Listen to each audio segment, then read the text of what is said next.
receber-vos a todos neste terceiro webinário do ciclo Prevenção a Dobrar, este mês dedicado à questão da vacinação. E também que calhou este tema nesta altura que está tão na ordem do momento.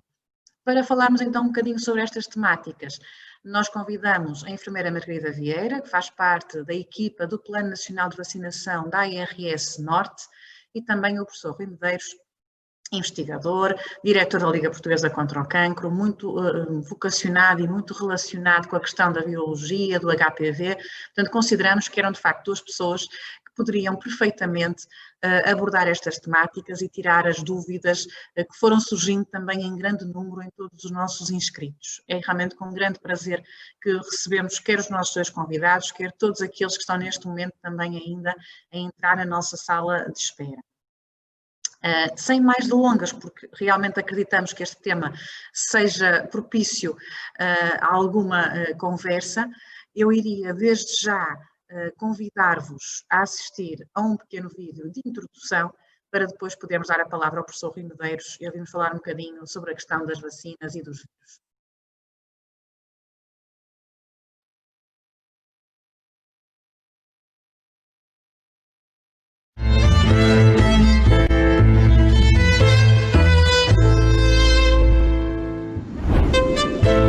Immunity is a natural defense system of the human body. Imagine millions of immune cells, like white blood cells, all on the lookout for specific germs.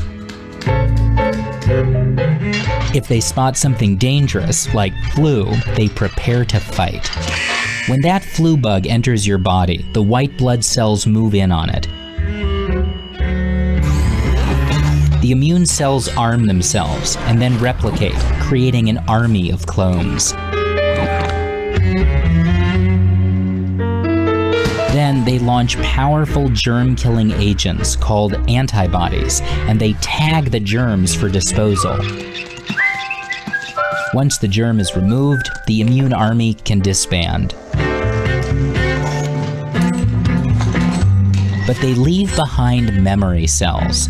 Their job is to remember the invader and to sound the alarm if it ever appears again. The first time around, it can take at least a week to mount the defense. But next time, the system is prepared. The whole process takes barely a day. It's so fast, we may never have time to even feel sick. A vaccine pre-arms the immune system by sending in a weakened or dead version of the germ, just enough to be recognized. The immune cells mount the defense, and again, you may feel the effect. But because the threat is low, the immune cells quickly disband. However, the all-important memory cells have been created.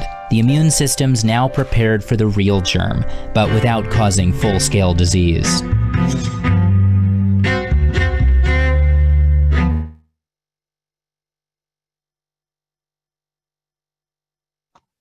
Como vos disse, era meramente introdutório, deixar também um pouquinho de tempo para que outros colegas pudessem ir entrando. E passo desde já a palavra ao professor Rui. Não sei se se sentiu inspirado por este vídeo ou não sobre o sistema imunitário, mas acima de tudo é agora tempo de eu ouvir um bocadinho assim, professor Rui. Muito obrigada por estar connosco. Boa noite a todos. Muito obrigado pelo convite. Eu vou tentar ajudar à compreensão desta lógica de como funcionam as diferentes respostas imunitárias aos vírus e, em especial aos vírus, vamos dar ênfase a isso e achei que no início era muito importante o conhecimento do que é um vírus. E esta noção é essencial. Vocês sabem que os vírus são ultra pequenos, a origem da palavra vírus é de toxinas ou venenos em latim, portanto é uma história bastante antiga. Há uma discussão engraçada se os vírus são ou não organismos vivos. Uma definição relativamente simples é que os vírus são parasitas intracelulares obrigatórios, têm material genético rodeado por proteínas e são ultra pequenos, só são visíveis utilizando uma tecnologia de microscopia eletrónica que não é nada parecido ao microscópio normal. Ou seja, é uma tecnologia muito especial e só esta tecnologia é que permite ver os vírus. Só para compararem no tamanho em relação aos vírus, aqui a azul e as células, portanto, tem uma diferença relativamente relevante. Aqui em tamanho e medição, em relação a diferentes partículas, e a estrutura dos vírus é relativamente simples, aliás, são das entidades mais simples existentes. Eles têm um material genético, pode ser RNA ou DNA, têm uma cápside, uma caixinha proteica, e alguns deles podem, ao sair da célula, arrastar parte da membrana citoplasmática, originando aquilo a que chamamos o invólucro ou envelope. A estrutura deles, como eu vos disse, genética, pode ser RNA ou DNA, portanto, este RNA ou DNA codificam as diferentes proteínas necessárias. Há a questão de, pode ser uma cadeia simples, uma cadeia linear, uma cadeia segmentada, e isto pode explicar alguns diferentes comportamentos de alguns vírus. Aqui exemplos do que podem ser estas estruturas dentro daquela caixinha proteica que temos visto.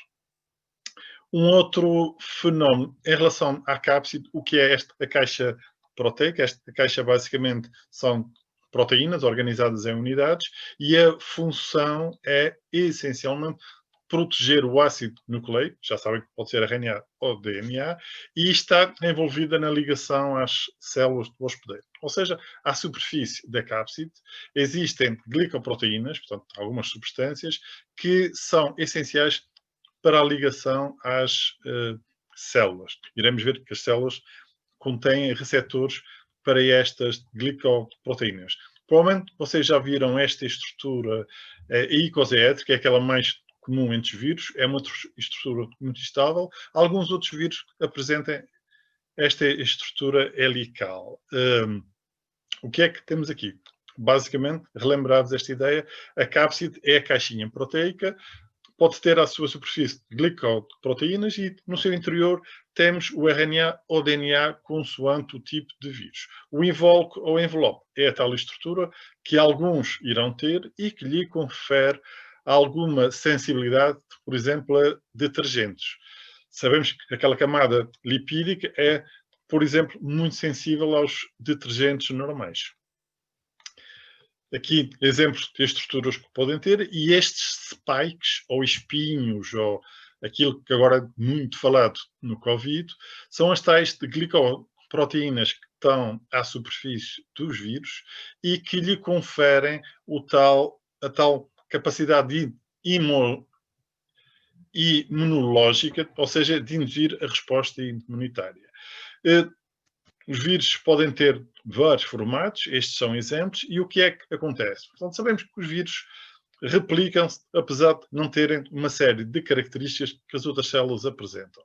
A replicação dos vírus na célula, isto é essencial para percebermos a resposta imunitária. E o que é que sabemos? Que a célula precisa ter receptores para o vírus entrar, e estas células permissivas, de alguma forma, são aquelas que vão mediar toda a resposta imunitária. Outra vez, relembrar-vos a existência destes spikes ou glicoproteínas à superfície, aqui o exemplo do HIV, em que temos estas glicoproteínas que estão relacionadas com a resposta imunitária, com a ligação à célula. As etapas, hoje em dia, esta é uma visão genérica, portanto o vírus entra na célula, liberta o seu RNA ou DNA, e existem vários acontecimentos que podem acontecer. Pode haver a replicação do RNA ou DNA, ou a integração deste DNA no genoma do hospedeiro. Por uma razão qualquer, com integração, sem integração, pode haver a expressão das proteínas virais a partir deste genoma, RNA ou DNA, e a continuação do ciclo e a libertação do novo vírus. E aqui, aquela ideia que eu gostava que registassem, que arrasta as glicoproteínas, membrana citoplasmática dos vírus, e que de alguma forma isto é uma espécie de cobertura esta. Só alguns vírus é que têm isto, e já sabem, estes vírus são muito mais sensíveis a detergentes, e Porque é que isto é importante? Porque isto confere uma capacidade de fuga à vigilância imunitária muito interessante. Porque, na realidade, isto é uma parte das próprias células. Portanto, a imunidade pode ter alguma dificuldade a reagir em relação àquele tipo de vírus. Há, essencialmente, dois ciclos. Um a que chamamos de lítico, ou seja, o vírus, ao multiplicar, rebenta com as células, e isto origina uma libertação intensa de vírus e de proteínas virais, e a resposta imunitária é muito intensa.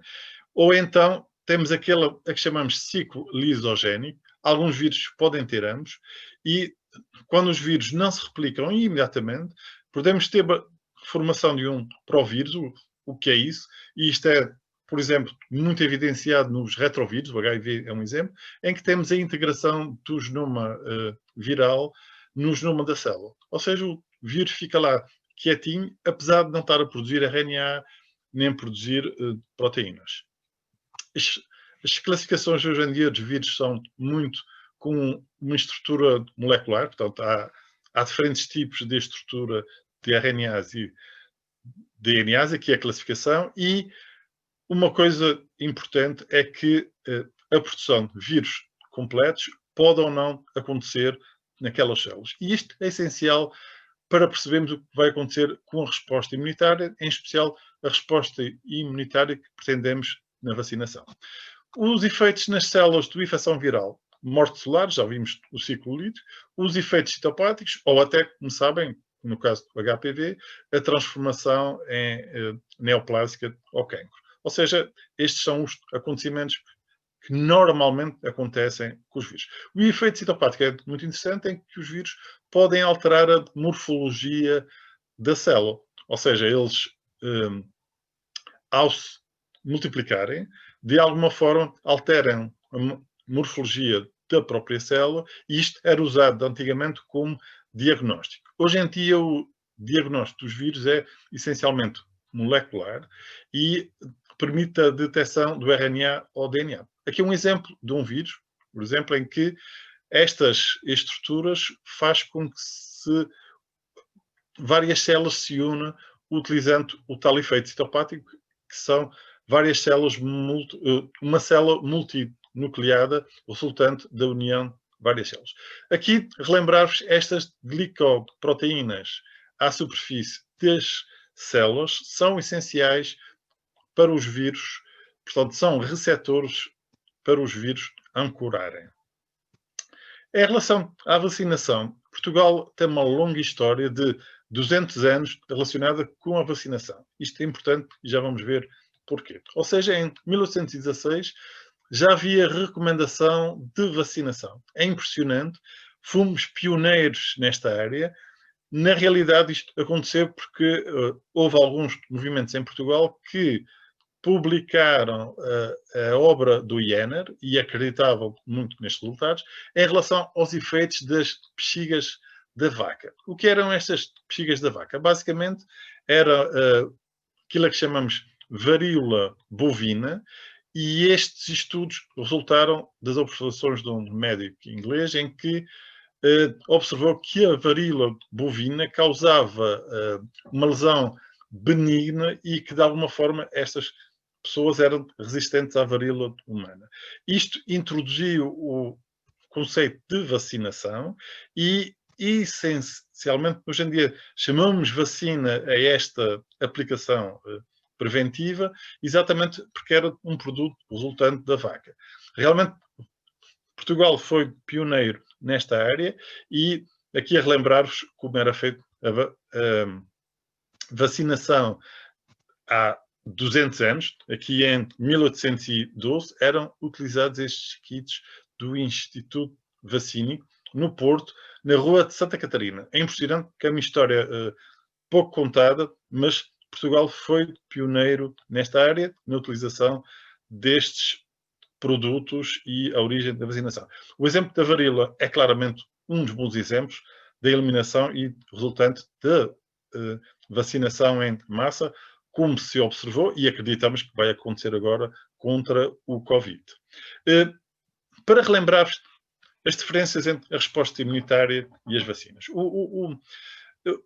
Um dos vírus mais interessantes em relação a isto é a gripe, e a gripe, só para terem uma ideia, quando temos um espirro, num aerossol, uma das gotinhas pode ter 1 milhão de vírus. Isto confere uma capacidade de disseminação enorme, e nós sabemos que em Portugal, todos os anos, existem as epidemias gripais e que, de alguma forma, sabemos que a resposta imunitária é muito visível. E a resposta imunitária na gripe é muito visível como? Sabemos que a resposta imunitária induz a libertação de uma série de substâncias. A mais conhecida é o interferão, e o interferão causa, como efeitos secundários, aquilo a que chamamos o síndrome gripal. E o que é que consiste? Basicamente, aquilo que nós conhecemos, febre, dores musculares, mal-estar, tudo isto é resultado da resposta imunitária. E a gente sabe que no vírus da gripe existem estas glicoproteínas que induzem a resposta imunitária, portanto, isto é a tal cápside viral, há superfícies glicoproteínas que induzem a resposta imunitária. Aliás, elas são capazes, elas são diferentes dos vários subtipos de vírus da gripe, e esta resposta imunitária vai, de alguma forma, explicar o que observamos numa gripe ou num síndrome gripal. Já sabem que nem todos os síndromes gripais são causados pelo vírus influenza, ou seja, serão gripe. O que temos aqui, então, é esta resposta imunitária que é forte, após uma incubação de 1 a 3 dias, 1 a 5 dias, e é muito visível a resposta imunitária, a libertação do interferão, e sabemos que esta resposta consegue eliminar o vírus numa semana no máximo. Aqui o exemplo das várias glicoproteínas que induzem a resposta imunitária, e a combinação entre elas gera os diferentes subtipos que observamos todos os anos, e a gente sabe que todos os anos existem diferentes subtipos de gripe em circulação, e aqui só para vos relembrar, aqui de uma forma relativamente simples, a quantidade de vírus infectantes a vermelho, a resposta imunitária acontece, e é uma resposta primária, por exemplo, com as células NK e com a libertação do interferão. Estas NK são uma espécie de células policiais que são especializadas em limpar zonas onde haja partículas estranhas, e os vírus são partículas estranhas, e também a libertação do interferão, que ajuda à resposta imunitária. E é claramente o interferão que induz toda aquela sintomatologia secundária que nós observamos, por exemplo, numa gripe. É também importante percebermos que acontece com essa resposta imunitária a libertação de anticorpos, a produção de anticorpos.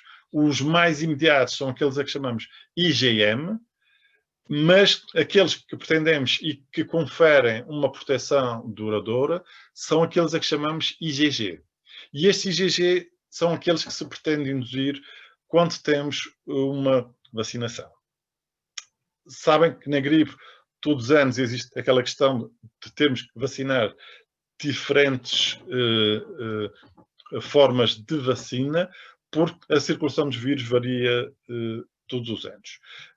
Aqui um exemplo, só para terem uma ideia, dos síndromes gripais observados numa determinada região, só cerca de metade é que eram positivos para os influenza conhecidos.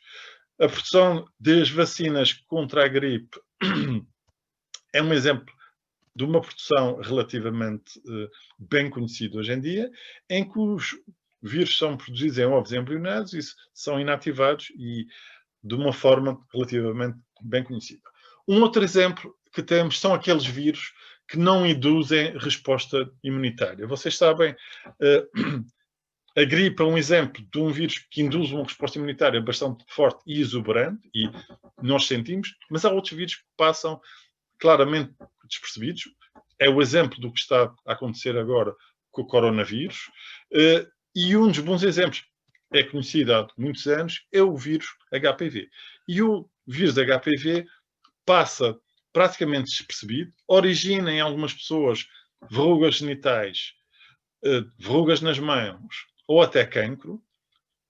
Sabem que o HPV é um vírus que pode originar cancro, há alguns tipos de HPV, mas a questão essencial a esta introdução é que é um vírus que não induz resposta imunitária. E provavelmente todos vocês já ouviram ou nunca ouviram falar no rastreio do cancro do colo do útero, utilizar os métodos serológicos como utilizamos no HIV. Ou seja, a pesquisa de anticorpos contra o HPV não é utilizada nos rastreios exatamente por causa disto. Porque o vírus é pouco imunogénico e esta situação gerou a que não existe uma proteção imunitária numa infecção natural. Ou seja, a produção de anticorpos, ou seja, os estudos serológicos, só foram usados para analisar o efeito das vacinas contra o HPV. Numa infecção natural, normal, numa verruga genital, verrugas das mãos ou cancro do colo do útero, a produção de anticorpos é muito baixa. Nós já sabemos então que alguns tipos de HPV originam cancro e que é uma infecção muito comum na população em geral. Este é um exemplo de um estudo que fizemos entre mulheres universitárias, em que praticamente uma em cada 5, isto foi feito há uns anos, sem sintomatologia, sem qualquer lesão, sem qualquer aspecto que pudesse indicar, uma em cada 5 era positiva para o HPV. É um exemplo de como não há resposta imunitária e isto originou um problema: como desenhar vacinas se não há resposta imunitária para este vírus. E a estratégia foi uma estratégia de usar partículas artificiais e estas partículas baseiam-se em utilizar só uma proteína da cápside, evidenciando, portanto já sabem que a cápside é aquela caixinha proteica externa, naturalmente nos HPVs não induz resposta imunitária, mas os investigadores descobriram que DL1, uma parte da DL1, isolada e produzida por engenharia biotecnologia, era possível induzir a produção do que chamamos VLPs, partículas semelhantes aos vírus, em que basicamente o que temos são cápsides, ou seja, caixinhas proteicas, só com a proteína L1, evidenciando uma zona que sabemos que é muito imunogénica, ou seja, vai induzir a tal resposta imunitária que depois é possível detectar anticorpos contra ela. Isto foi uma grande revolução a nível de tecnologia, ou seja, já não era preciso utilizar os vírus alterados ou inativados, era possível simular partículas virais artificiais sem problema nenhum, sem DNA, e elas induzem a resposta imunitária que pretendemos especificamente para estas proteínas. Isto levou ao que temos hoje em dia, uma vacina nonavalente. As várias vacinas existentes usam diferentes tecnologias e aqui realmente as VLPs foram uma revolução em relação àquelas que eram clássicas dos organismos inativados. E, portanto, o objetivo aqui é induzir sempre a resposta imunitária, e a resposta imunitária, aqui o exemplo de um diagrama em que observamos isso, e essencialmente para a produção de células memória que vão, em qualquer altura, produzir anticorpos e originar a resposta contra o agente. Características de uma vacina ideal. Estes são exemplos e, obviamente, a existência de antigénios é a visão clássica, que é revolucionada agora, como iremos já ver. Qual é o efeito de introdução de uma vacina? Sabemos, obviamente, que o objetivo é este: eliminar a doença e o mínimo de reações adversas que na maior parte das vacinas acontece.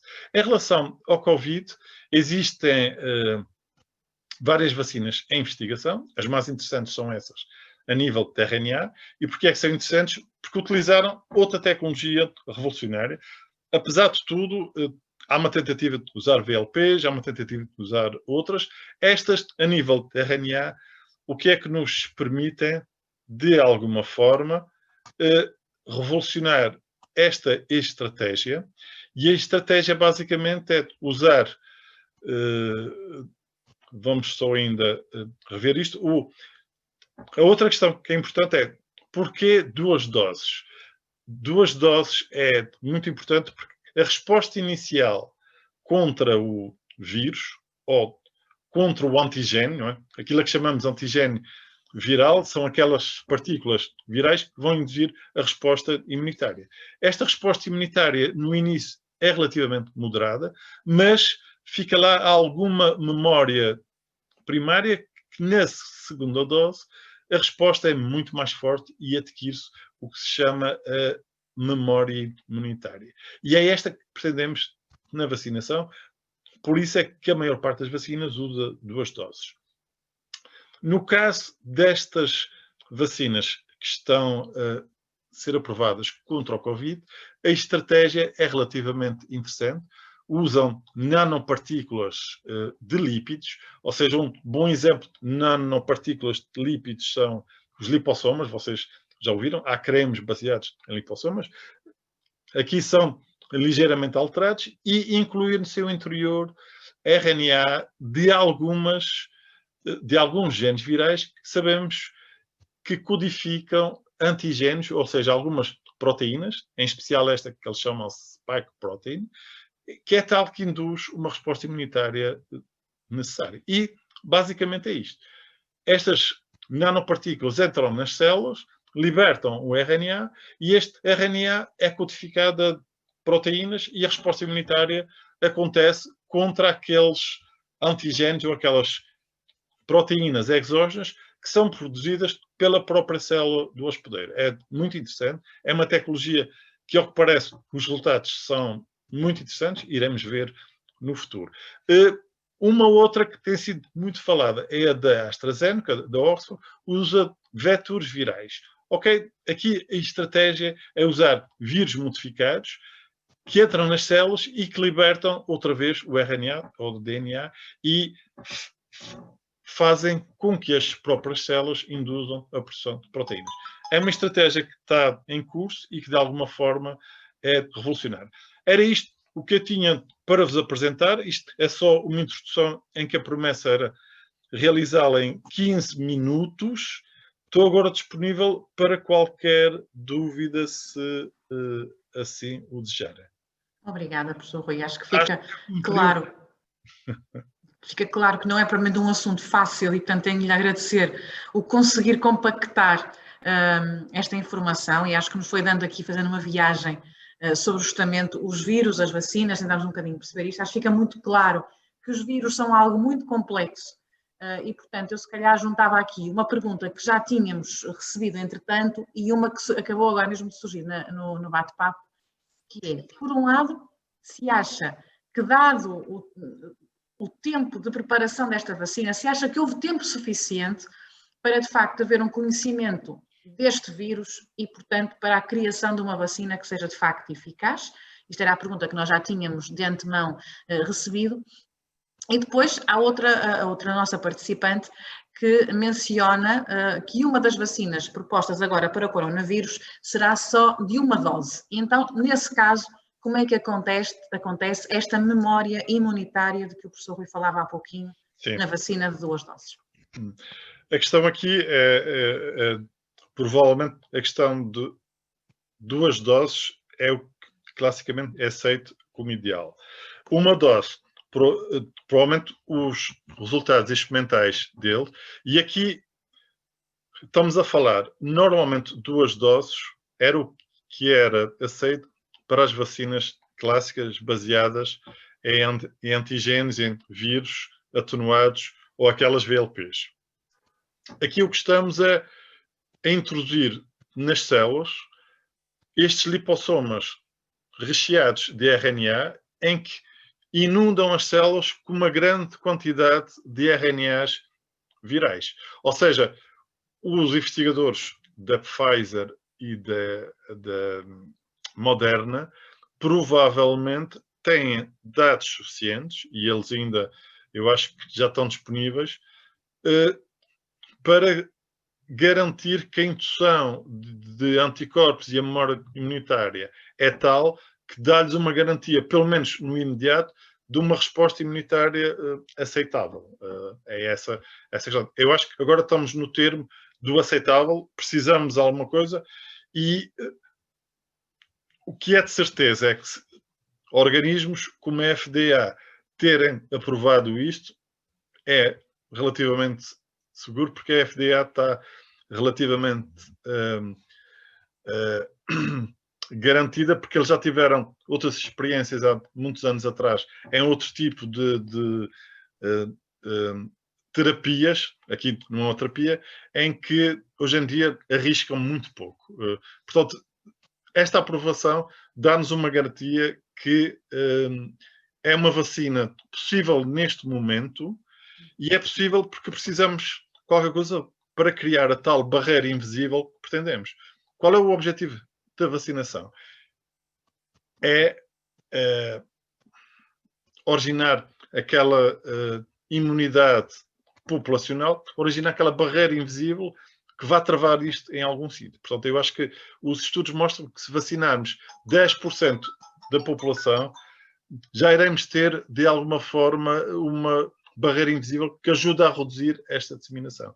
E os resultados são neste sentido. Portanto, eu não tenho. Agora, há uma questão que é importante e que acontece com qualquer medicamento, eu acho que vocês sabem isso, seja ele a aspirina, seja ele a aspirina é um exemplo, mas há outros fármacos, não há medicamentos, e aqui é uma vacina, não é um medicamento, mas não há intervenções terapêuticas que não tenham algumas reações adversas. Ou seja, não há nenhuma intervenção, seja ela vacina ou farmacológica, que seja 100% eficaz e que tenha 0% de reações adversas. Ou seja, essa é uma questão importante, porque vamos ter que assumir que nos milhares de pessoas vacinadas, algumas poderão ter efeitos secundários. Isso aconteceu, inclusive, com a vacina do HPV, não é, professor Rui? Há uns anos atrás, mesmo em alguns países. Mas são sempre acontecimentos raros e, em relação à vacina do HPV, nenhum deles teve gravidade relevante para eliminar. Agora, é indiscutível, isto acontece com coisas, aspirina ou qualquer outra intervenção. Nunca há uma eficácia de 100%, nunca há 0% de reações adversas. Ok? Professor Rui, só mesmo uma última questão, e eu estou vamos recebendo algumas perguntas, mas eu estou já a direcioná-las para a enfermeira Margarida, que me parece que a seguir poderá também ajudar, mas há aqui uma que eu acho que seria importante também ouvir o professor Rui, que é justamente no que diz respeito à razão pela qual surgem pandemias. Nós estávamos tão sossegadinhos, não é? E de repente, faz agora um ano, surge alguma coisa em dezembro, ali na China, e de repente é classificado como uma verdadeira pandemia, ou seja, é algo que é à escala mundial. Mas por que isto acontece? De repente. É assim, a culpa é dos humanos, não é? Portanto, eu acho que a culpa é nossa, não há grande dúvida em relação a isso. Este vírus realmente apanhou-nos a todos de surpresa, e acreditem que eu sou professor de virologia e este vírus nós não ligávamos muito, e a verdade é que apanhou-nos a todos de surpresa por duas razões. Uma delas não era muito bem conhecido, a outra delas, claramente, os números indicam que a quantidade de viajantes o ano passado foi muito elevada. Ou seja, os relatos sugerem que a própria globalização das viagens foi responsável por esta disseminação tão rápida. E, obviamente, que alguns países relaxaram em relação a isto, e o relaxo não foi por desleixo, entre aspas, não, foi por não conhecimento, porque isto apanhou-nos todos de surpresa. A questão de uma pandemia, a culpa é sempre dos humanos. Se os humanos estivessem quietinhos lá e cá, não haveria pandemia. Ou se usassem máscara, ou se... eu acho que a questão é relativamente simples. Vocês sabem, o ano passado, eu sou dos exemplos, e viajávamos, se calhar, excessivamente muitos dias em diferentes sentidos e numa hora estávamos na Bélgica, noutra hora estávamos em África, outra hora estávamos na América. Não tem mal, tem as vantagens do mundo moderno. Às vezes a gente sabe, hoje em dia, e este é um exemplo, ao viajarmos os vírus vão connosco, ou vêm ter connosco. Portanto, também é essa maior facilidade, não é? A ideia Sim, de terem... sim. Eu acho que é claro isto que o ano passado, e sem querer ser discriminador, há o exemplo do turismo chinês na Europa e na Ásia, e ao contrário, e que realmente ajudou à disseminação. Portanto, quer o europeu e o americano na China, turismo ou viagens profissionais, quer ao contrário. Portanto, isto claramente, o número de viagens no ano passado foi completamente determinante aqui. E agora estamos todos um bocadinho mais confinados. Professor Rui, e ele pedisse se nos poderia deixar de partilhar a sua tela. Nós estamos aqui a ver-nos mais pequenininhos e a questionar só se há mais alguma questão, uma vez que o professor Rui vai ter que sair, já devia ter saído há 10 minutinhos atrás, portanto estamos aqui já a esticar a disponibilidade do professor Rui ao máximo. Eu fui vendo as perguntas, parece-me que coloquei ao professor Rui aquelas que seriam mais indicadas para ele, mas depois a enfermeira Margarida irá responder também às restantes. Se mais ninguém se manifestar, da nossa parte, é mesmo um grande agradecimento ao professor Rui por mais uma vez ter a disponibilidade de estar connosco. Com todo o gosto. Por dar estas pinceladas nesta temática que nós sabemos que de facto é muito mais profunda e implica que nós tenhamos realmente tempo para refletir sobre ela, mas acho que fica também esta certeza, não é? O vírus não é algo fácil, é algo muito complexo, nós temos que ter muito cuidado, temos que ter realmente alguma calma e tentar perceber que se ele não for bem conhecido, depois também as formas de o prevenir também serão mais frágeis, porventura.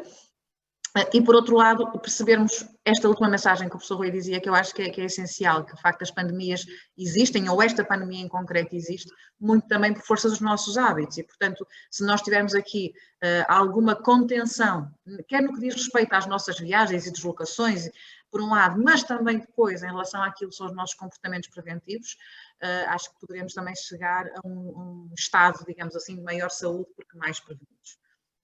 Eu acho que é necessário um equilíbrio entre a necessidade de viajar e o que é ótimo viajar e até os motivos ecológicos são interessantes aqui, porque se começarmos a discutir, a ecologia beneficia por um lado em relação a esta redução nas viagens, não é? O planeta, tem a desvantagem, as máscaras andam a poluir por outro sentido. Portanto, é necessário alcançarmos um equilíbrio entre os vários sentidos. É isso. Muito obrigado mais uma vez. Muito obrigada, professor Rui. A sua imagem do universo atrás de si também nos faz lembrar isso, não é? Se queremos uma zona livre do Covid. Ora, nem mais. Vamos ter essa esperança. Muito obrigada, professor Rui, mais uma vez. Boa tarde. E ficamos nós aqui então com a enfermeira Margarida Vieira, que entanto tinha desligado a câmara, mas que eu espero que esteja aí já prontinha para nos falar então um bocadinho mais especificamente do Plano Nacional de Vacinação, porque é na sua área de trabalho. Eu penso que o professor Rui já lhe terá, por um lado, facilitado a vida em alguns aspectos, mas estamos efetivamente todos desejosos de o ouvir e depois podemos também tirar as nossas dúvidas. Por favor, enfermeira. Então, boa noite a todos. Quero começar por agradecer o convite que me foi dirigido pelo Departamento de Educação para a Saúde da Liga Portuguesa contra o Cancro e cumprimentar toda a gente que se encontra a assistir a este webinar. O que me foi proposto foi falar-vos sobre a vacinação, sobre a importância da vacinação, mas foi-me pedido para dar enfoque a duas vacinas que, prevenindo infecções no imediato, previnem também cancros no futuro. E essas vacinas de que vamos falar com maior detalhe será a hepatite B e a vacina do HPV. Vou partilhar aqui também a minha tela. Eu tenho aqui uma apresentação para acompanhar a apresentação. Conseguem visualizar? Então, o que é que eu me proponho falar-vos hoje? Vou-vos falar um pouco da história da vacinação, que o professor Dr. Rui Medeiros já também falou na apresentação dele, falar-vos da erradicação da varíola no mundo, que foi a única doença até hoje que foi erradicada do globo terrestre, também já foi abordada hoje, discutir um pouco a questão se a vacinação é obrigatória ou não apresentar-vos o esquema recomendado do Programa Nacional de Vacinação que está atualmente em vigor e depois, como já vos tinha referido, falar um pouco da vacinação e a prevenção do cancro, sendo que a vacinação não nos protege só de doenças infecciosas, a longo prazo pode também proteger em relação a alguns cancros. Então, como já foi brevemente abordado na apresentação anterior, e eu também vos trago aqui, que é a história, é uma história de saúde pública, e eu penso que as histórias ajudam muito bem a compreender o presente, porque explicam-nos como é que as coisas aconteceram no passado.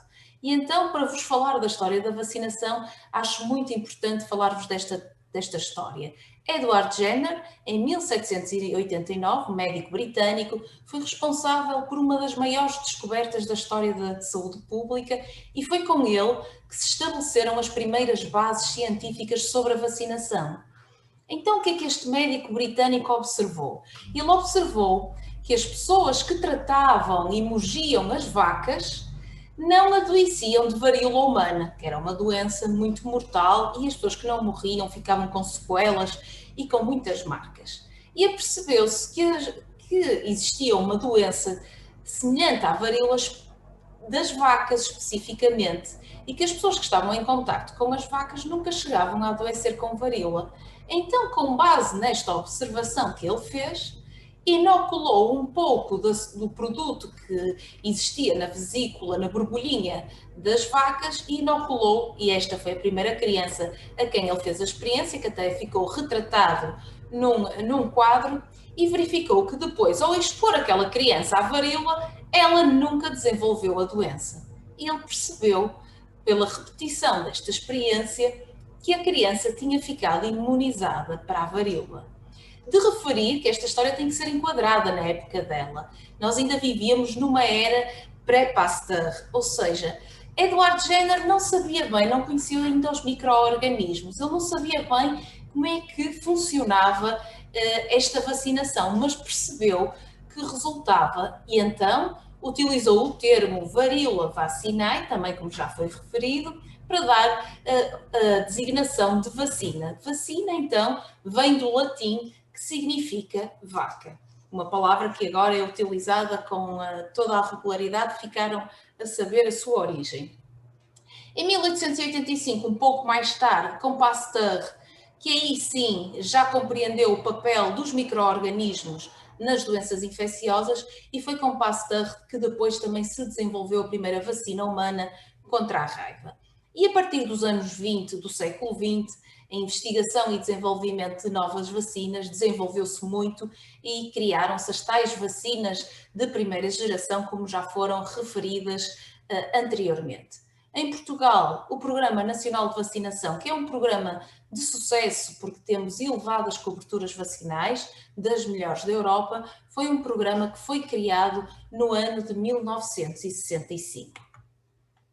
Por isso, o impacto da vacinação na saúde da população é inestimável. A vacinação é considerada um êxito em saúde pública porque permite o controle de doenças infecciosas. E os programas de vacinação, a par dos métodos de controle da água para consumo humano, são dos programas de saúde pública mais efetivos. E as vacinas permitem salvar mais vidas e prevenir mais casos de doença do que qualquer tratamento médico. E então vou-vos falar de uma doença que já não existe no globo terrestre, que é a varíola, e que foi a única doença até hoje que foi extinta graças à vacinação. E então, porquê é que a varíola foi extinta, foi passível de erradicação? A expressão erradicação significa que ela não existe mesmo já no planeta. Existem 2 laboratórios ao nível mundial, mas ela já não existe no ser humano.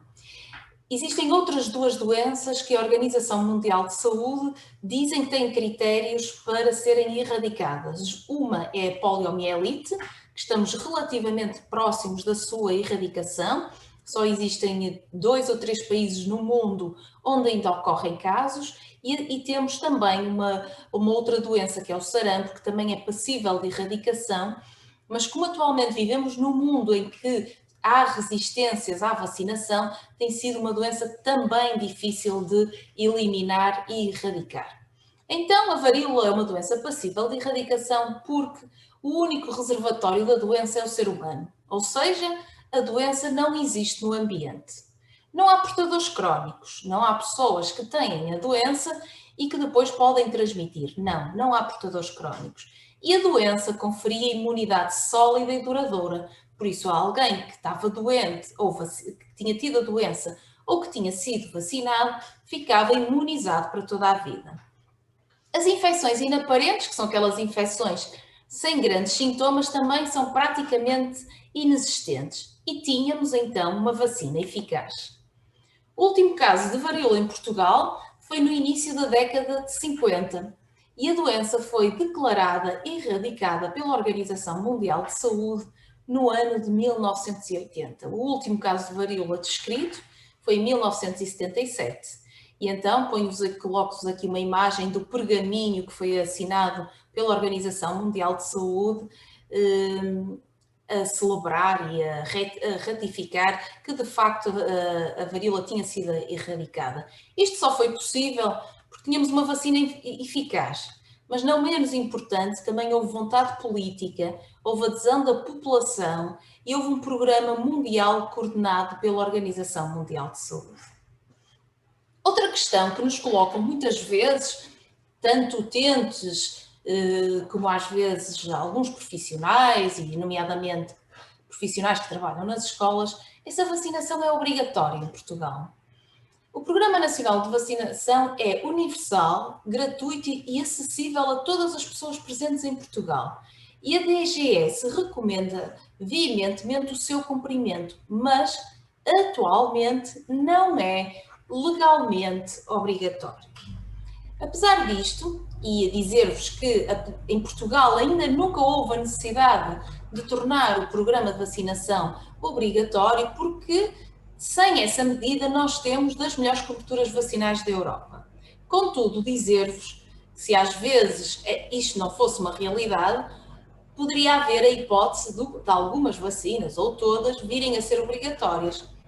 E trago-vos aqui uma notícia, de 2014, em que isso é referido. DGS estuda a hipótese de tornar vacinas obrigatórias. Mais recentemente, em 2019, saiu esta notícia também a dizer, que é em Itália, referente em Itália, sem vacina não há escola.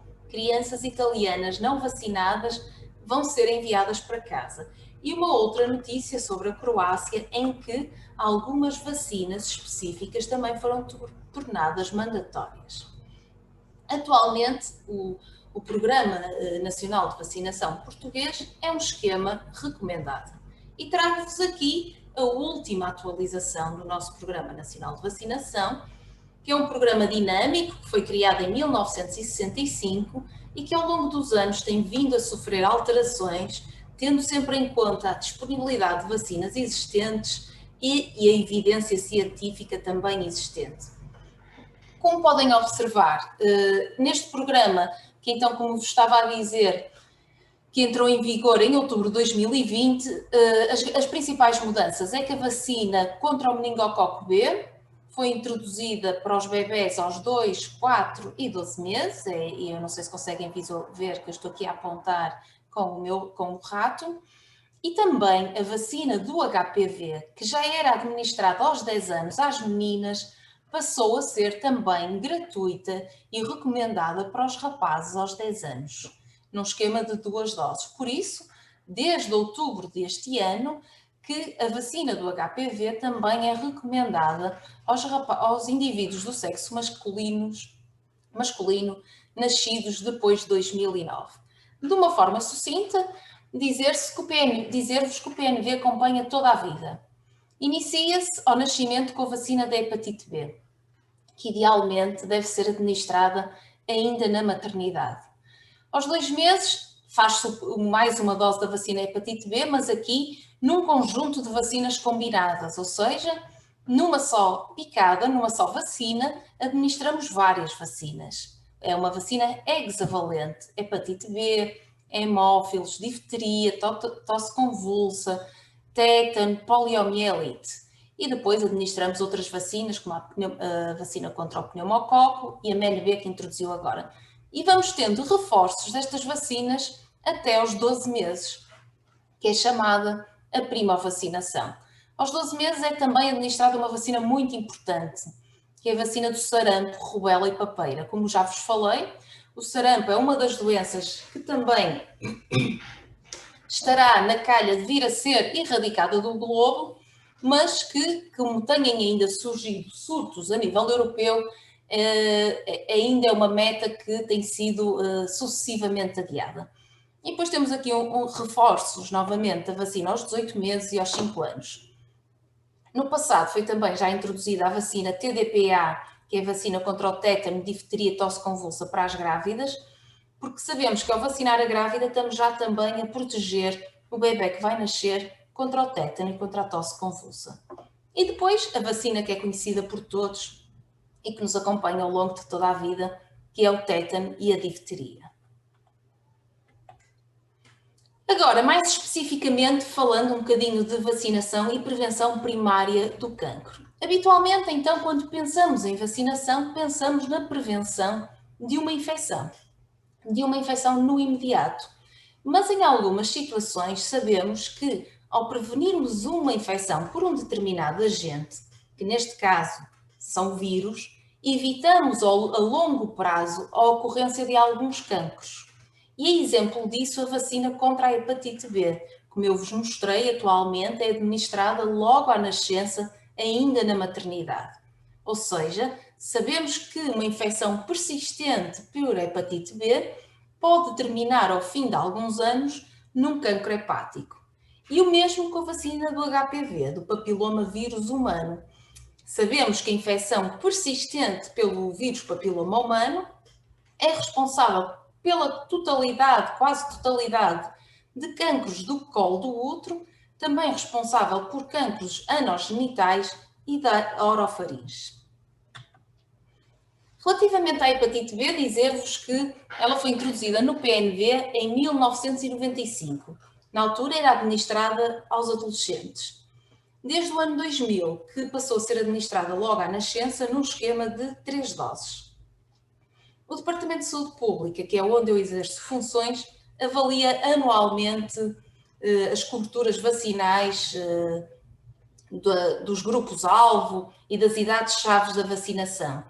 E mostrar-vos aqui a cobertura vacinal de uma criança, da coorte de crianças com 1 ano, com 3 doses de hepatite B, ou seja, de todas as crianças da região norte com 1 ano, temos uma cobertura vacinal muito elevada, de 98,9%, coberturas de excelência. Relativamente ao HPV, sabemos que é o vírus de infecção de transmissão sexual mais comum. Há mais de 100 genótipos conhecidos e a infecção persistente por genótipo 16 e 18 é responsável pelo cancro do colo do útero. A infecção persistente também por HPV está implicada no cancro anogenital e da orofaringe. As vacinas do HPV começaram a ser comercializadas em 2006. Em 2008 foi introduzida no Programa Nacional de Vacinação para as raparigas e em 2020, como já vos referi, foi introduzida também para os rapazes. Atualmente a vacina HPV que nós administramos no nosso programa de vacinação é uma vacina HPV 9, ou seja, protege contra 9 genótipos do HPV. Relativamente às coberturas vacinais do HPV, também aqui trago-vos este gráfico que é apenas referente à proporção de raparigas vacinadas, porque era o nosso grupo-alvo.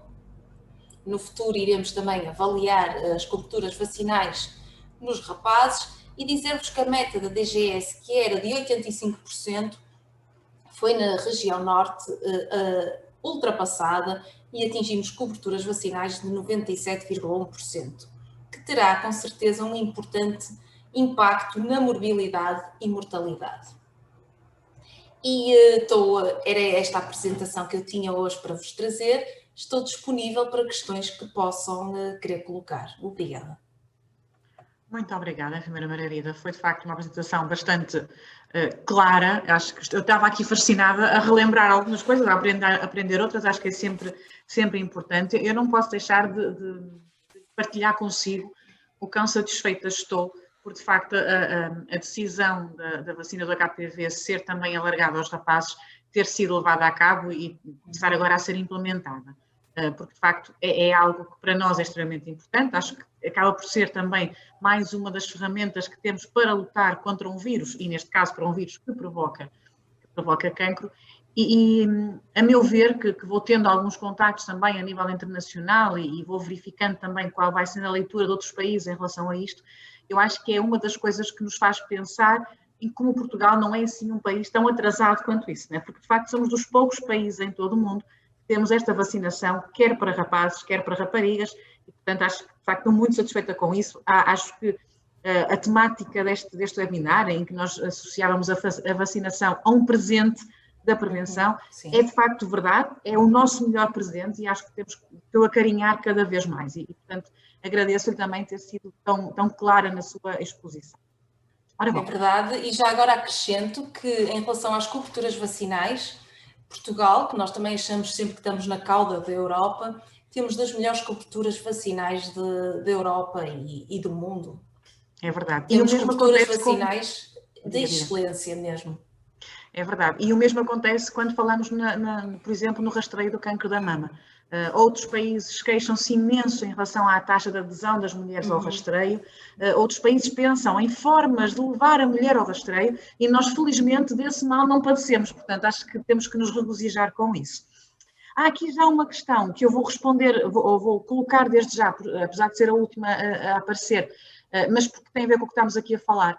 Tem a ver com a idade da vacina HPV para rapazes, mas segundo percebi agora da sua apresentação, é a mesma das meninas, não é? 10 anos, sim. No Programa Nacional de Vacinação, os rapazes são abrangidos pela vacinação gratuita aos 10 anos, sim. E pegava um bocadinho também, até porque há pouco, quando o professor Rui falava, eu também intervi um bocadinho nesse sentido, falávamos dos efeitos secundários da vacina, não é? E há uns anos atrás, a verdade é que quando a vacina do HPV surgiu, houve aqui alguns efeitos secundários em alguns países que levavam um bocadinho à questão, devemos vacinar, não devemos vacinar, e nós recebemos algumas questões nesse sentido. No que diz respeito aos efeitos secundários das vacinas. E deixe-me só fazer esta ressalva, porque prometi que a fazia e não a fiz no início. Nós estamos sempre a falar das vacinas no geral, assim como falámos há pouco do vírus no geral. Porque, de facto, em relação ao SARS-CoV-2 e à Covid-19, ainda muito pouco se sabe. Nós, na realidade, estamos todos ainda agora a apanhar com esta valente prenda, não é? Da vacina que vem aí. Portanto, não, eu espero que ninguém se sinta defraudado. Nós estamos, de facto, a falar de vacinação, de vírus, e, na medida do possível, iremos responder a todas as vossas questões que são mais direcionadas para a Covid-19. Mas acho que aqui há efeitos secundários, em qualquer caso, em qualquer vacina, e daí eu colocar a questão neste sentido, enfermeira Margarida. Em relação à vacinação, nós que trabalhamos nesta área da vacinação, há uma coisa que eu já me apercebo há alguns anos, que é, sempre que surge uma vacina nova, há receios, há dúvidas. Quando o HPV surgiu, foi assim, e agora atualmente toda a gente se quer vacinar, tanto que havia um movimento para a vacina ser administrada aos rapazes. Por exemplo, a vacina meningocócica do serogrupo B, que protege contra uma meningite, também lembro-me que quando ela surgiu no mercado, também as pessoas diziam, será que é segura? Ou seja, eu acho que é uma reação talvez natural do ser humano de ter algum receio e de ter alguma dúvida, mas eu confio nas vacinas pelo sucesso que elas têm sido ao longo da história da humanidade. E nós que trabalhamos na vacinação discutimos muitas vezes isto, que é o facto da vacinação ser vítima do seu próprio sucesso. O que é que eu quero dizer com isto? Eu própria, que já tenho 18 anos de serviço, há algumas doenças evitáveis pela vacinação que eu nunca vi ninguém doente com essas doenças. É raro ver alguém que tem sequelas de poliomielite, nunca vi ninguém com um sarampo, nem nunca vi ninguém morrer por uma dessas doenças. Já o meu pai me conta que viu uma pessoa a morrer com tétano. E então, isto para dizer o quê? Como temos altas coberturas vacinais e as doenças praticamente deixam de circular, as pessoas deixam de ver os efeitos secundários da doença, as sequelas, a morbilidade, e parece que têm mais medo de um possível efeito secundário da vacinação do que da própria doença. E eu penso que é isto que se tem que desmistificar com qualquer vacina.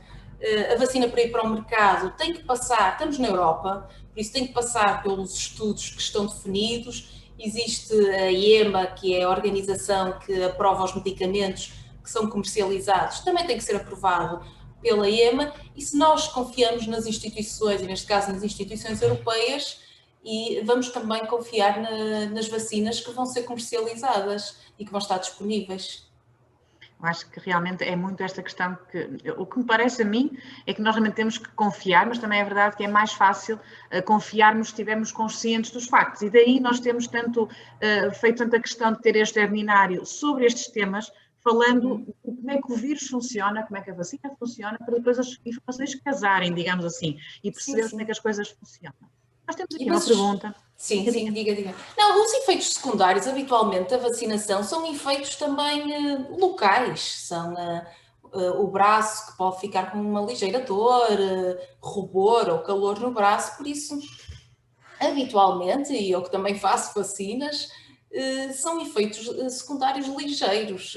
Se qualquer um de nós apanhar Covid, poderá ter um quadro sintomático bastante pior do que algum efeito secundário que a vacina possa ter. Muito bem. Nós temos aqui outra questão que também vou aproveitar agora, desde já que ela acabou de chegar, para relacionar com uma outra que tínhamos recebido anteriormente. Aqui a colega, e ela pede desculpa, e é verdade, nós já afloramos esta questão, mas penso que é sempre importante voltar a ela e para a enfermeira Margarida novamente poder explicar. Tem a ver com, a meu ver, tem a ver com a imunidade de grupo também. O que é isso da imunidade de grupo? O professor Rui Medeiros já falou sobre isto, porque a pergunta concreta que surge agora é: a eliminação da vacina contra a tuberculose não trará um aumento no número de casos, uma vez que a doença ainda existe? Portanto, claramente, penso que tem a ver com este conceito de imunidade de grupo. Quantas pessoas é que, não estando vacinadas, podem ou não podem permitir que a doença volte a alastrar ou a reaparecer? A vacina contra a tuberculose, que é denominada por BCG, ela não desapareceu completamente. Ela, à semelhança dos outros países europeus, à semelhança do que se fez nos outros países europeus, é administrada em grupos considerados de risco, porque a evidência científica mostrou que havia benefício em só manter a vacina administrada aos referidos grupos de risco. E depois a vacina também sabe-se que não protege contra a tuberculose para toda a vida, senão nós não tínhamos tuberculose, não é? A vacina do BCG protege contra as formas de tuberculose na infância, nos mais pequeninos. E por isso, de acordo com a evidência e com a diminuição do número de casos de tuberculose que existiam em Portugal, já estava essa proposta em cima da mesa há muitos anos, tomou-se a decisão, a Comissão Técnica e a Direção-Geral da Saúde tomou a decisão de a passar só para grupos de risco, como existe nos outros países europeus. Qualquer mudança do esquema de vacinação ou qualquer alteração ao Programa Nacional de Vacinação não é tomada de uma forma com leveza, digamos assim. Tem que haver evidência científica desse benefício, dessa alteração. Há grupos de peritos, nomeadamente a Comissão Técnica de Vacinação, que fazem propostas à DGS e que depois será aprovado ou não essas alterações. Por isso, estas decisões são muito amadurecidas. E também terão sido amadurecidas as decisões que levam, por exemplo, e agora não posso realmente deixar de fazer estas questões mais relacionadas com os grupos de vacinação da SARS-CoV-2, portanto, em relação à Covid-19, terão sido também decisões muito acauteladas, muito amadurecidas, que fazem com que esta vacinação vá ser feita em 3 fases, não é? E questionar quem é que faz parte de que fase. Eu tenho aqui algumas questões e lá está, vou colocá-las e se a enfermeira Margarida puder responder-nos, ótimo, se não depois, a seu tempo, com certeza que esta informação também será, entretanto, veiculada. Uma delas tem a ver com doentes com psoríase, se devem ser vacinados contra a Covid-19. Isso são questões clínicas específicas que deverão ser avaliadas pelos médicos assistentes de quem segue o doente com a patologia específica. que depois também deverá enquadrar isso no momento de vacinação que estaremos a viver. Essas situações particulares geralmente têm sempre que ser discutidas com o clínico que segue a pessoa. Okay. Então penso que será uma resposta que será também aplicada a outra participante que questiona em relação a ser doente oncológica com esclerose múltipla, se tanto se deve ou não deve vacinar-se. Acho que é a mesma recomendação, certo, enfermeira Margarida? Sim, já há disponível na internet alguns documentos que dizem como é que a vacinação contra o Covid se vai desenvolver, o que é que se prevê fazer. A mim foi-me pedido explicitamente que não abordasse, porque a estratégia regional da região norte ainda se encontra a ser definido, e que me pediram então para não avançar com pormenores que às vezes podem não ser os mais corretos. Por isso, eu acho que as pessoas que têm patologias específicas devem articular com o seu médico assistente, e com certeza que quando chegar o momento de se vacinarem, o SNS vai dar essa resposta. As vacinas não vêm todas ao mesmo tempo, vão chegar por tranches, por isso isto tudo será feito de uma forma faseada e chegarão às pessoas que mais dela vão beneficiar. Também acabou por responder a outra pergunta que nos colocavam, que era se tínhamos nós, ou se tinha o utente que se dirigir ao centro de saúde e informar do que queria ser vacinado, ou se vice-versa, e acabou de nos dizer que não é de facto assim. Acho que, se pensarmos bem, acaba sempre por ser essa a situação, não é? Eu acho que, efetivamente, e a minha formação base, para aqueles que me conhecem, é psicologia, e eu acho que não podemos, de facto, também deixar-nos esquecer disto. Nós estamos todos bastante receosos, é uma verdade, não é? E vemos todos na vacina a solução para um problema. Mas como o professor Rui falava, mesmo antes de ir embora, e acho que é importante estressarmos isto, a vacina será parte da solução, mas nunca será a solução total. Portanto, tem a ver com os nossos comportamentos, tem a ver com alguma reflexão e com alguma mudança, com algum equilíbrio, e acima de tudo não podemos agora estar a correr numa sangria desatada para que as vacinas façam alguma coisa que de um momento para o outro faça a Covid-19 desaparecer. Portanto, acho que realmente também é um pouco agora o momento de alguma serenidade, de aguardarmos e continuarmos estes comportamentos preventivos que nos têm permitido, ainda assim, passar com algum equilíbrio, vá, e sem termos um grande cenário, um descalabro a nível nacional, não é? Acho que é um bocadinho isso. Voltamos aqui a algumas questões mais relacionadas com o HPV, portanto, que acaba por ser também algo muito importante, é um trabalho que a Educação para a Saúde tem vindo a fazer nos últimos 10 anos, e a nossa participante questiona, a vacina do HPV no masculino apenas é administrada a quem tem 10 anos a partir deste ano? Sim. E quem tem 11, 12 ou mais e ainda adolescente ou jovem, também pode ser vacinado? Eu acho que é aquela questão, quando foi das meninas, não é? Tínhamos aquela abordagem que fomos começando nos extremos e chegando ao centro. Sim. Como é neste momento? Quando ela foi introduzida no PNV para as raparigas, houve uma campanha de vacinação que pretendeu vacinar jovens até aos 18 anos. Neste momento ela foi introduzida no PNV para os rapazes nascidos a partir de 2009. Portanto, é mesmo só para esses, não é? Sim. Claro que a vacina está sempre disponível na farmácia com prescrição médica. Exatamente. Mas eu volto a reforçar, acho que é extremamente importante nós percebermos, era ótimo, podemos vacinar todos e voltar também a fazer como fizemos com as meninas, mas efetivamente já é excelente nós podemos avançar para esta realidade. Portanto, acho que é algo que tenho de facto também que defender, não fazendo eu parte do Plano Nacional de Vacinação, mas acho que há coisas que temos realmente que reconhecer. Temos também uma pergunta, novamente relacionada com a imunidade de grupo, tem a ver com a percentagem de vacinados para se atingir esta imunidade de grupo. A imunidade de grupo, que é um conceito muito importante em vacinação, que é o número de pessoas que nós, se estivermos vacinadas, conseguimos proteger toda a comunidade. Isso depende do vírus que estamos a falar e da eficácia da vacina. Há doenças que basta ter uma cobertura de 90% que sabemos que temos imunidade de grupo, ou seja, 90% da população vacinada, o vírus não consegue circular naquela população, porque não há um número de suscetíveis suficientes. Noutras doenças, nomeadamente do sarampo, o valor de imunidade de grupo já é 95 a 97. Na Covid ainda está a ser estudado, há vários cenários. Depende da eficácia da vacina, depende de quanto tempo a vacina vai dar imunidade, por isso há vários cenários que falam, uns falam em 60%, outros em mais, porque isto tudo, à volta desta doença nova, também se está todos os dias a gerar nova evidência científica e estamos todos a aprender com o que vamos estudando e analisando, digamos assim. É isso. Por isso, a imunidade do grupo depende do vírus e depende da vacina que nós temos.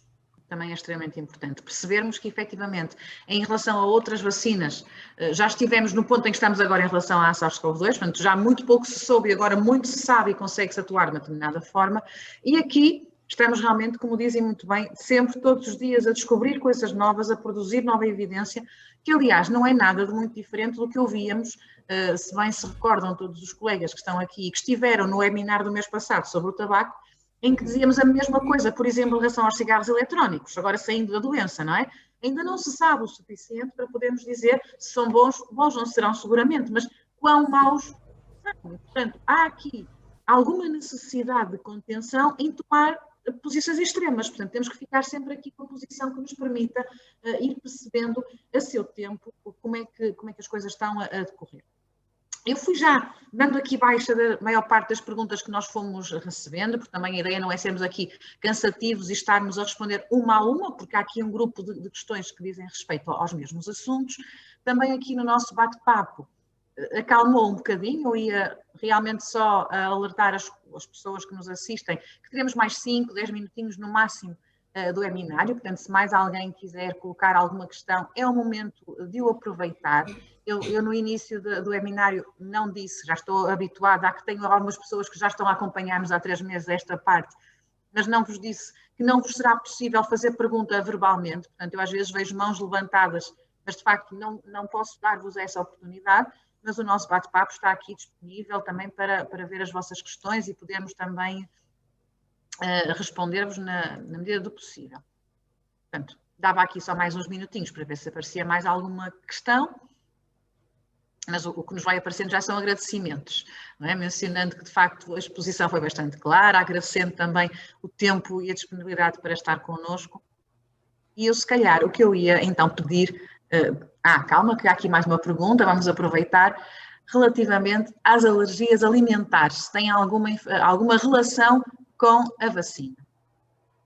Eu penso que essa questão surge porque iniciou-se a vacinação contra o SARS-CoV-2 no Reino Unido e eu não tenho muito tempo para acompanhar o que surge na comunicação social, mas penso que houve uma notícia que dizia que quem tinha reações alérgicas não devia de se vacinar, provavelmente por ter um maior risco de fazer uma reação mais exuberante à vacinação. Mas não sei pormenores, nem li nenhum artigo científico sobre esse assunto. Isso também é importante e mais uma vez, se me permitem, também pôr aqui um bocadinho esta minha colherada nestes assuntos mais relacionados agora com a educação para a saúde, com a literacia em saúde. Todos devemos também ter muito cuidado em relação às nossas fontes. Onde é que estamos a receber esta informação, de onde é que ela vem, porque nem tudo que passa na comunicação social é efetivamente credível. Não quer dizer que não tenha acontecido, não quer dizer que o jornalista não esteja a fazer o seu melhor trabalho, mas nem sempre também, e nesta lufa-lufa, e nesta sociedade de informação que nós hoje em dia temos, ouvimos aqui hoje, amanhã já tem que estar na comunicação social, e às vezes é necessário de facto ter este tempo de fazer o double check, de entender se aquilo que estamos a ler é de facto credível e deve suscitar em nós algum tipo de reação. É de facto verdade, como já aqui alguém está a mencionar, que muitas dúvidas vão surgir. Portanto, é importante ter esta informação de qualidade, é importante procurá-la. Nós, da nossa parte, vamos tentar continuar a fazer esse serviço junto de vós. Como vos dizíamos, em termos de título do webinar, estamos em dezembro, é a altura do Natal, não sabíamos como é que o Natal ia ser quando planeamos estas coisas, mas achamos que, de facto, a vacinação, repito, é o nosso melhor presente neste momento. E devemos viver o nosso presente, tentando que o futuro seja muito mais sorridente. Portanto, acho que também tentando gerir a nossa ansiedade, tentando ter alguma serenidade, como a enfermeira Margarida nos sugeria, acreditando que as vacinas podem efetivamente ser uma boa cota parte da solução para o problema que neste momento temos. Estamos mesmo a terminar. Eu mais uma vez agradeço à enfermeira Margarida. Temos um pequeno vídeo, como percebeu, eu me esqueci de apresentar antes da sua participação e ia colocá-lo, se calhar, neste momento, também dando tempo ainda aos nossos participantes para poderem ir manifestando o que acharem por bem manifestar em relação ao webinário, e depois voltaremos só mesmo para as nossas despedidas e o encerramento. Vou só pedir à Patrícia, então.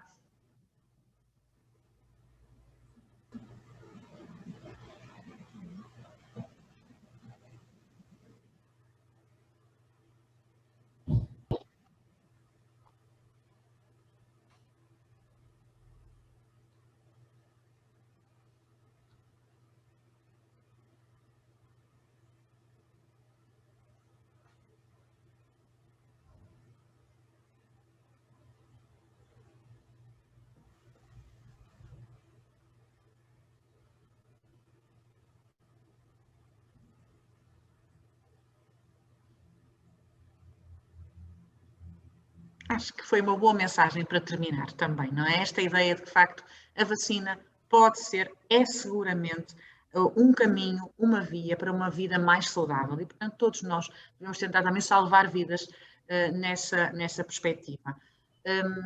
Só me resta mesmo agradecer. Agradecer a todos os que mais uma vez se inscreveram e se fizeram presentes, quer aqui connosco na sala, quer na transmissão em Facebook, que fomos tendo ao mesmo tempo.